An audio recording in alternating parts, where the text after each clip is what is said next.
Welcome to today's civics class. Today we will learn about the chapter Why do we need a parliament? Why do we need a parliament? India got freedom after a long and tough struggle. In this struggle for freedom, people from different backgrounds participated.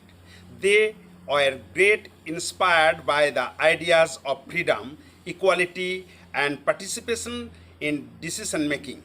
Parliament is also called a House of Parliament. The Great Britain is known as the mother of parliamentary form of government. It had a deep impact on the countries it ruled. So, this system is quite popular in the world.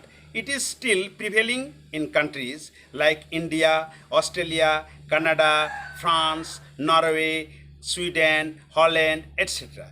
The parliamentary form of government is chosen in India for the given reasons. The framers of the Indian constitution benefited from the experience of other countries and adopted the British model of parliamentary system of government because India was a colony of Great Britain for a long time, so it was easier for the Indians to adopt the British parliamentary form of government. In the parliamentary system, the people of the country govern themselves through their representatives who are directly elected. As the representatives of the people are elected, there is no scope for dictatorship. The parliamentary form of government is responsible and responsive. They are collectively accountable to the people. So, if they are not responsive, they lose in the next election. The people enjoy equal rights and liberty along with other constitutional provisions of the government. This system is known to have a harmonious relation between the executive and the legislature. It is the best means to ensure the best governance through democratic principles. Composition of parliament. The parliament in India consists of the president and the two houses, the Rajya Sabha and the Lok Sabha. It is the highest lawmaking body or institute of the country. It is known as Samsad. In modern politics and history, a parliament is a legislative body of government. Generally, a modern parliament has three functions. One, representing the electorate. Two, making of laws.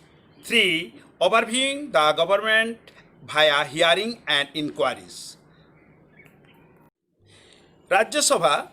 Rajya Sabha is a permanent house of parliament. It also known as upper house of the council of states, having with 245 MP, member of parliament, Rajya Sabha, 233 seats, members are elected and 12 nominated members. The Vice President of India chaired the Rajya Sabha, presided over the meeting as presiding officer of the Rajya Sabha. Lok Sabha. It is also known as the House of the People or lower house of parliament, having consist with 543 elected members. 2 members are nominated by the president from Anglo-Indian minority communities. Lok Sabha chaired by the speaker.